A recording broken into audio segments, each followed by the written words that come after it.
ሰላም ጤና ይስጥልኝ እንደምን ሰነበታችሁ ክብር ለሚገባችሁ ዓለም ሙሉ የምትገኙ የቻናላችን ቤተሰቦች ሩታው ሰላምታችን በእያላችሁበት በምድር ዳርቻ ይድረስልን እያልን ዛሬ ከሀገርና እስከ ዓለም ጫፍ ድረስ የሚገኙ አዳዲስ መረጃዎችን ወደ እናንተ እናቀርባለን።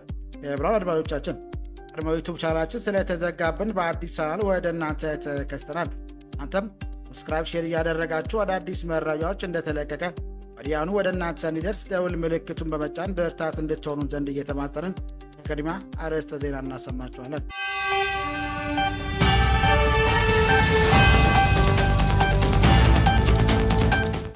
ኦብነግ በጅግጅጋ የፖለቲካ ቲያትር ተሰርቷል አለ። ጓድን ብሔራዊ ነጻነት ግንባር ኦብነግ ዛሬ ባወጣው መግለጫ ኢትዮጵያ ጠቅላይ ሚኒስትር አብይ አህመድ በጅግጅጋና በአይሻ በልማትና ክልላዊ ትብብር ሽፋን ያደረጉትን የፖለቲካ ትዕይንት እናወግዛለን በማለት ጀምሯል። ቀጥለም ሶማሌ ክልል ውስጥ የተሰራው ሪዞርት በሚመረቅበት ወቅት የቀጠናው ሀገራት መሪዎች መገኘቱን ጠቅሶ ይህም በሶማሌ ክልል ላይ ቁጥጥር፣ መረጋጋትና ህጋዊነት እንዳለ ለማሳየት ሆን ተብሎ የተቀነባበረ ምስል ለመፍጠር የተደረገ ነው ብሏል። ታደምጣላችሁ። በኒጀር ሁለት የኢትዮጵያ አየር መንገድ አውሮፕላኖች ላይ መመታታቸው ተሰማ። የሳምንት ሮብ ለሐሙስ አጥቢያ ምሽት ላይ ኒጀር ታጣቂዎች በሽብር ጥቃት መፈጸማቸው ይታወቃል። ዋና ከተማዋ ኒያሚ በሚገኘው ዓለም አቀፍ አየር ማረፊያ ጣቢያ በተፈጸመው በዚህ ጥቃት ሁለት የኢትዮጵያ አየር መንገድ ንብረት የሆኑ አውሮፕላኖች መመታታቸው ተሰምቷል። በአሳዛኝና በሚያሳፍር ሁኔታ ታጣቂዎቹ በወቅቱ ዋና ኢላማቸው የነበረው ከአየር ማረፊያ አቅራቢያ የሚገኘው የአገሪቱ የአየር ኃይል ጦር ሰፈር እንደነበር ተዘግቧል። ታጣቂዎቹ ወደ ስፍራው ያቀኑት በሞተር ሳይክል ላይ በመሆን ከባድ መሳሪያዎችና ተከታታይ ቦምቦችን በመያዝ ነው። በዝርዝር የምታደምጡት ይሆናል። አሜሪካ ዋና ከተሞች በትራምፕ አስተዳደር ላይ የተቀሰቀሰው ተቃውሞ ተባብሶ ቀጥሏል። ትራምፕ አስተዳደር እየተከናወነ ያለውን ጠንካራ ኢሚግሬሽን ቁጥጥርና ሚኒያፖሊስ ከተማን ኢላማ ያደረገው ወታደራዊ እርምጃ መቃወም ቅዳሜ ዕለት በ10 ሺዎች የሚቆጠሩ አሜሪካውያን በደርዘን የሚቆጠሩ ከተሞች ላይ አደባባይ ወጥተዋል። ይህንን በተመለከተ ዘገባ አሰናድተናል። የአሜሪካ ጥቃት የምትፈጽም ከሆነ ቀጠናዊ ጦርነት እንደሚነሳ አስጠነቀቁ። መካከለኛው ምስራቅ የሚገኘውን ኃይሏን እያጠናከረች ካለችው አሜሪካ ጋር የተፋጠጡት የኢራን ጠቅላይ መሪ አሊ ካሚኒ ዋሽንግተን ቴህራን ላይ የምትፈጽመው ማንኛውም ጥቃት ቀጠናዊ ጦርነት እንደሚያስነሳ አስጠነቀቀ። ይህም በተመለከተ ዘገባ አሰናድተናል። አብራችሁን አድማጭ የቻናላችን ቤተሰቦች ሰብስክራይብ ያላደረጋችሁ እንድታደርጉ እያልን እነዚህና ሌሎች ያሰባሰብናቸውን መረጃዎች ይዘን ቀጥታ በዝርዝርና በትንታኔ ወደምንመለከተው አቀናን።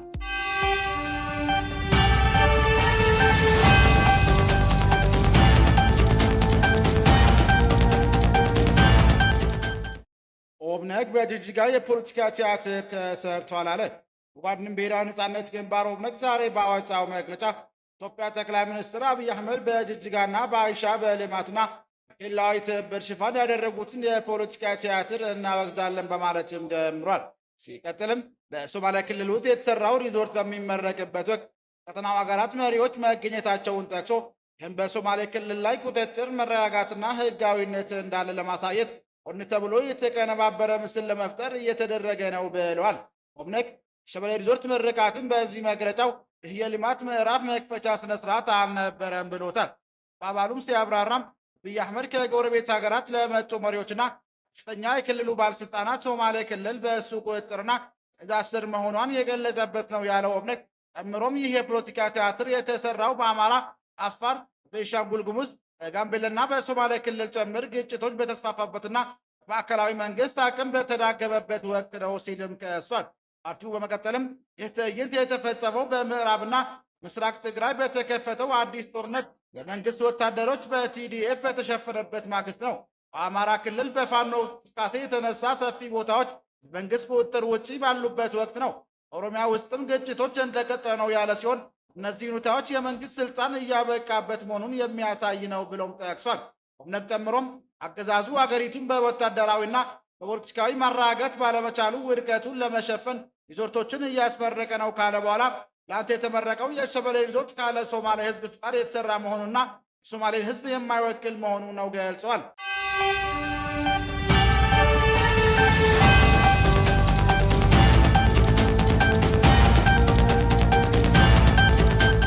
በኒጀር ሁለት የኢትዮጵያ አየር መንገድ አውሮፕላኖች ላይ መመታታቸው ተሰማ። ሳምንት ሮብ ለሐሙስ አጥቢያ ምሽት ላይ የኒጀር ታጣቂዎች የሽብር ጥቃት መፈጸማቸው ይታወቃል። ዋና ከተማዋ ኒያማ በሚገኘው ዓለም አቀፍ አየር ማረፊያ አቅራቢያ በተፈጸመው በዚህ ጥቃት 2 የኢትዮጵያ አየር መንገድ ንብረት የሆነ አውሮፕላኖች መመታታቸውም ተሰምቷል። የሚያሳዝንና በሚያሳፍር ሁኔታ ታጣቂዎች በወቅቱ ዋነኛ ኢላማቸው የነበረው ከአየር ማረፊያ አቅራቢያ የሚገኘው አገሪቱ የአየር ኃይል ጦር ሰፈር እንደነበር ተዘግቧል። ታጣቂዎቹ ወደ ስፍራው ያቀኑት ሞተር ሳይክልና በመሆናቸው ከባድ መሳሪያዎችና ታጣይ ቦምቦችን በመያዝ ነበር። እዚህ የተኩስ ልውውጥ መሃል ታጣቂዎች በአየር ኃይሉ ጦር ሰፈር የሚገኘውን ጦር መሳሪያ መጋዘን ከማቃጠላቸውም በላይ ቁጥራቸው በውል ያልተገለጹ የጦር አውሮፕላኖችን ማውደማቸውም ተዘግቧል። ይህ ጉዳት ከአየር ኃይሉ ጦር ሰፈር አጠገብ የሚገኘው አየር ማረፊያ ውስጥ በነበሩ አውሮፕላኖችም ላይ ውድመትንም ያደረሰ ሆኗል። ታጣቂዎቹ የያዙትን ተቀጣጣይ ፈንጅ ወደ አየር ማረፊያ ውስጥ መወርወር እዚያው ቆመው በነበሩ 3 አውሮፕላኖች መትተዋል። ከእነዚህ 3 አውሮፕላኖች ውስጥ 2ቱ የኢትዮጵያ አየር መንገድ ንብረት ናቸው። ጥቃቱ ተመተው ከጥቅም ውጭ የሆኑት እነዚህ አውሮፕላኖች አንደኛው ቦይንግ 737 ማክስ 8 የምዝገባ ቁጥር ኢቲቢቢቢ ሲሆን ሁለተኛው ደግሞ በቁጥር ኢቲቢኤች የተመዘገበው ቦይንግ 737 ህዝባር 800 አውሮፕላኖች ናቸው። በተለይ ኢቲቢቢ ገና ዕድሜው 3 ዓመት የሆነ አዲስ አውሮፕላን እንደነበር ፍላይት ራዳር 27 እነዚህ 2 አውሮፕላኖች የተመዘገቡት አስኪ አየር መንገድ ሲሆን አስኪ ከኢትዮጵያ አየር መንገድ የተከራያቸው ነበሩ። አስኪ አየር መንገድ ራሱ የኢትዮጵያ አየር መንገድ አጋር መሆኑን የሚታወቅ ነው። ኒጀር ወታደራዊ መሪ ጄኔራል አብዱራህማን ቲያኒ በኒያም ዓለም አቀፍ አውሮፕላን ማረፊያ ላይ የደረሰው የሽብር ጥቃት ፈረንሳይ፣ ኬንያና አይቮሪ ኮስትን እጃቸው እንዳለበት ገለጹ። ጄኔራሉ ሲቀጥሉም የእኛን የአንበሳ ግዛት ለመስማት ዝግጁ መሆን አለባቸው ሲሉ ማስጠንቀቂያ ሰጥተዋል። ተጨማሪም ወታደራዊ መሪ የሀገሪቱን የአየር ኃይል ጦር ሰፈር መከላከል ረገድ ድጋፍ ላደረጉ የሩሲያ ወታደሮች ምስጋናቸውን አቅርበዋል።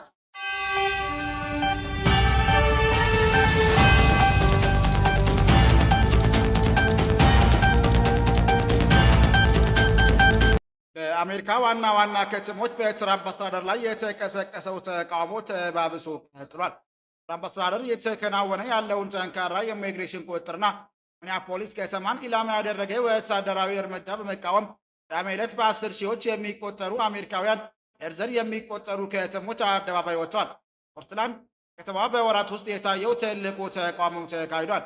ሺዎች የሚቆጠሩ ሰዎች በፓርክ ውስጥ ተሰብስበው ነበረ። ቢሆንም የፌዴራል ወኪሎች በሰላም ሰልፈኞች ቤተሰቦችና በልጆች ላይ ሳይቀይ አስለቃሽ ጭስ በመተኮሳቸው ሁኔታው ወደ ግጭት አምርቷል።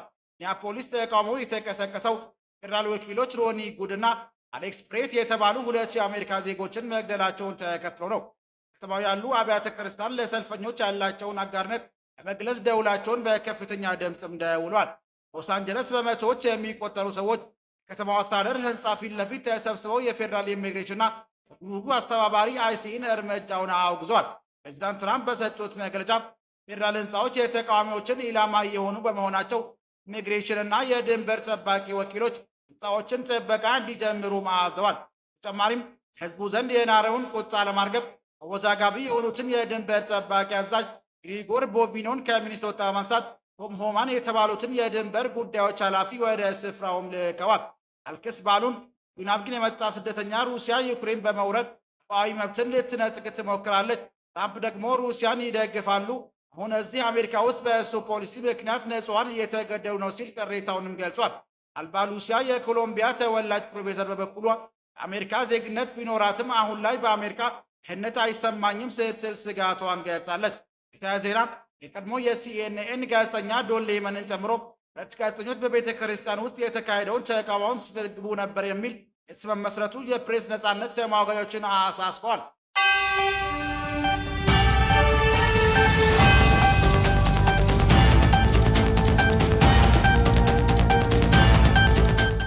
የኢራን ጠቅላይ መሪ ካሚኒ አሜሪካ ጥቃት የምትፈጽም ከሆነ ቀጠናዊ ጦርነት እንደሚነሳ አስጠነቀቁ።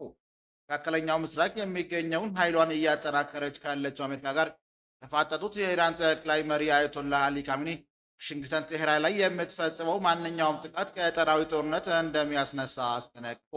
ካሚኒ አሜሪካኖች ጦርነት ከጀመሩ በኋላ ጊዜ የሚነሳው ቀጠናዊ ጦርነት እንደሚሆን ማወቅ አለባቸው ሲሉ መናገራቸውን ከሀገሪቱ መንግስት ጋር ግንኙነት ያለው ተስኒም የዜና ወኪል ዘግቧል። የአሜሪካ ፕሬዝዳንት ዶናልድ ትራምፕ ኢራን ቁም ነገር ያለው ውይይት ላይ እንደሆነችና ውይይቱ ተቀባይነት ያለው ውጤት ላይ እንደሚያደርስ ተስፋ ማድረጋቸውን ገልጸው ነበር። የኢራን ውጭ ጉዳይ ሚኒስትር አባስ አራግቺ በኩላቸው በቴህራን የኒውክሌር መርሃ ግብር ላይ ስምምነት ላይ መድረስ እንደምችል እርግጠኛ ነኝ ሲሉ ሲኤንኤን ተናግረዋል። ፕሬዝዳንት ዶናልድ ትራምፕ የኢራን ኒውክሌር የማበልጸግ ፍላጎትና በመንግስት ተቃዋሚዎች ላይ በወሰደችው በሺዎች የሚቆጠሩ ሰዎች የገደለ እርምጃ ምክንያት ማድረግ ጣልቃ እንደሚገቡም ዝተዋል። ኢራን የውጭ ጉዳይ ሚኒስትር አራግቺ እንደተለመደው ሆኖ አሜሪካን እንደ ተራዳሪ አጋር ለማየት ያለን እምነት አጥተናል ብለዋል። ሆኖም ቀጠናው ባሉ ወዳጅ ሀገራት በኩል የሚደረገው የመልእክት ልውውጥ ከዋሽንግተን ጋር ፍሬያማ ንግግር እንዲኖር እያመቻቸ መሆኑን አክለዋል። ኢራን ከፍተኛ የደህንነት ባለስልጣን አሊ ላርጃኒ የድርድር ማዕቀፍ የማዘጋጀት ሂደቱ ለውጥ እየታየበት እንደሆነም ገልጸው ነበር። ቀጠናው የሚገኘው ሀያሏን እያጠናከረ ያለችው አሜሪካ ዩኤስኤስ አብርሃም ሊንከን የተሰኘው የአውሮፕላን ተሸካሚ መርከብ ወደ አካባቢው ልካለች። ባለፈው ሳምንት ደግሞ የአሜሪካ ማዕከላዊ እዝ በአረቢያን ባህር ላይ እየተንቀሳቀሰ መሆኑን አስታውቋል። ኢራን ጠቅላይ መሪ ካሚኒ ትራምፕ በየጊዜው መርከቦችን አመጣው ይላል፣ ኢራን ህዝብ እነዚህን ነገሮች አይፈራም ብሏል። ኢራን ዓለም ወሳኝ የመርከብ መተላለፊያ አንዱ በሆነው ሆርሙዝ መስመጥ ላይ ከእሁድ ዕለት አንስቶ ለ2 ቀናት የሚቆይና ተኩሱን የሚያካትት የባህር ኃይል ልምምድ ማድረግ እንደምትጀምር ሲጠበቅ ነበር። ይሁን እንጂ ዜና ወኪሉ ሮይተርስ ያናገራቸው አንድ የኢራን ባለስልጣን ኢራን አብዮታዊ ዘብ የባህር ኃይል እንዲህ አይነት ልምምድ የማድረግ እቅድ እንደሌለው መግለጻቸውን እሁድ ዕለት ዘግቧል። ዓለም ገበያ ላይ ከሚቀርበው ነዳጅ ውስጥ 1/5 የሚሆነው የሚተላለፈው ኢራን በምትቆጣጠረው በሆርሙዝ መስመጥ በኩል ነው። ኢራን ሲቀደም ጥቃት የሚሰነዘርባት ከሆነ መስመጡን እንደምትዘጋም ዝታ ነበር። ክቡራን አድማጮቻችን ለዛሬ ያዘጋጀንላችሁ መረጃዎች ይህን ይመስል ነበር። ሰብስክራይብ ማድረግ፣ ደውል ምልክቱን መንካት እንዳይጠፋችሁ እያልን ሌላ ዜና እስክንገናኝ ድረስ መልካም